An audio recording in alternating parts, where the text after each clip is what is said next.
se retrouve. Bah, comme vous le voyez, on n'est pas pour une course de VTF, pas pour un endroit caché, bah, ni pour un wall brush ou ni pour des couleurs. Aujourd'hui, un peu spécial, vidéo un peu spéciale.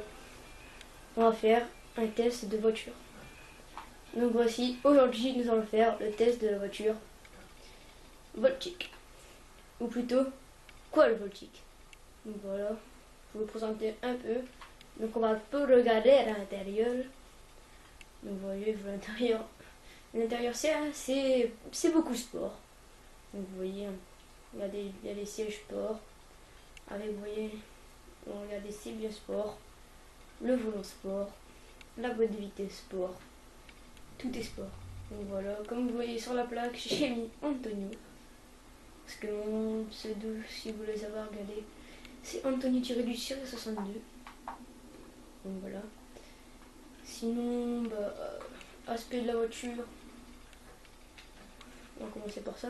Donc voilà, vous voyez le capot, un peu custom, voilà, un peu custom glitch parce que j'ai custom en acré, du mat en acré, donc voilà, vraiment impossible, mais j'ai une méthode que je pense que je vous présenterai plus tard.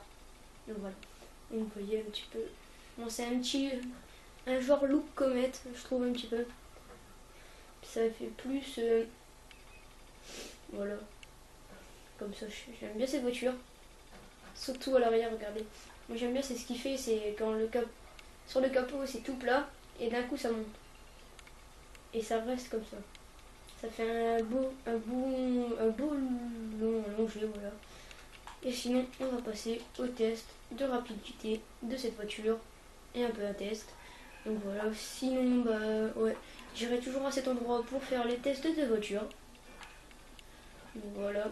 Et à la fin, je vous dirai si je conseille cette voiture ou pas et quels sont les points forts et les points faibles de cette voiture. Donc voilà. On va se retrouver à l'endroit de mon test pour tester cette voiture. Donc voilà, je viens d'arriver. Donc voilà, vous reconnaissez sûrement l'hippodrome. Donc voilà, si vous testez un petit peu vos voitures vous-même, vous venez ici. C'est pas mal, c'est surtout pour la tenue de route et la rapidité. Après, pour tout ce qui est freinage aussi. Voilà, on va tester ici. Donc on va pas chercher ici, on va faire de tout. Donc vous voyez tout de suite qu'elle prend bien les virages et qu'elle accélère normal. Je dirais pas que c'est vraiment la meilleure des super sportives parce que c'est pas la meilleure des super sportives. Pour moi, la meilleure des super sportives, c'est la Hader, suivie de la Zantorno, suivie de la Turismo. Pour moi, c'est le classement des super sportives. Mais je vous montrerai le prix après. Pour le prix, on le vaut largement ce prix. Regardez, on va faire des petits drifts, voir un peu la tenue de route, qu'est-ce qu'elle donne. Regardez.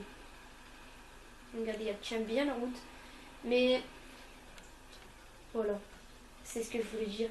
Si vous freinez trop, elle va avoir tendance à déraper. Donc voilà. Et faisez gaffe, elle est ultra légère cette voiture. Et après pour la fin, je vous garde un petit truc. Donc voilà, on va faire des tours, on est bientôt arrivé. Donc voilà, c'est juste une petite présentation tranquille. Et j'avais envie de vous présenter quelque chose, parce que c'est rare sur les voitures que ça fait ça. Surtout sur les super sportives. Donc voilà, on va se poster ici un peu. Regardez, on va écouter un petit peu en dessous. Voilà, écoutez. Elle ne fait pas de bruit. Regardez, même quand je roule, vous entendez. Même si vous n'entendez pas, moi je vous le dis tout de suite. C'est une voiture électrique, donc elle fait aucun bruit. Elle fait juste un... Mais c'est tout ce qu'elle le fait. Donc voilà. Et pour la phase finale, on va juste passer au flou. Donc voilà. Voyage et transport. Les gendarmes motosport, donc voilà. Si vous voulez savoir d'où elle se trouve ici. Donc voilà. On va la chercher. Donc vous avez la Voltic et la Voltic décapotable. Moi j'ai pris la Voltic parce que la Voltic décapotable, je pense pas qu'on peut mettre le capot dessus. Donc vous voyez, 150 000 $. Donc elle vaut vachement ces 150 000 $. À tout casser avec le custom à fond, vous m'aurez pour 350 000 $ à peu près. Donc voilà, moteur lithium-ion. Donc voilà, vous voyez, c'est bien que c'est une voiture électrique. C'est comme une batterie portable ou une batterie d'ordinateur portable. Donc voilà, elle fonctionne avec ça. Puissance 290 chevaux. vitesse maxi 190 km/h. Vous voyez, c'est pas beaucoup, mais pour 150 000 $, vous voyez, c'est assez. 0 à 100 en 3,5 secondes. Voilà, c'est pas mal. Moi, je trouve que c'est pas mal pour une petite voiture comme ça, 150 000. Je suis dans le bas de gamme des super sportifs. Donc voilà, vous voyez, Quadvoltic. Donc voilà, je crois que c'est fini. C'est tout pour ce test. Et voilà. Si vous aimez cette vidéo et vous aimez cette série, n'hésitez pas à me le dire dans les commentaires et lâchez un petit like. Et si vous voulez d'autres voitures, marquez-le dans les commentaires et je le ferai avec joie. Plusieurs tests, de toute façon, j'aime bien faire ces tests. C'est amusant et ça permet un peu de tester les voitures et de découvrir de nouvelles voitures qu'on connaît mais qu'on croit qu'ils sont nuls, mais en fait qu'ils sont forts. Donc voilà, ça me permettra de tester les voitures. Et voilà, sinon c'était tout pour moi. Partagez sur Facebook Tether si vous avez aimé.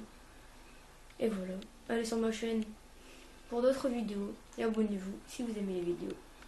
Et sinon, moi je vous dis à la prochaine et ciao.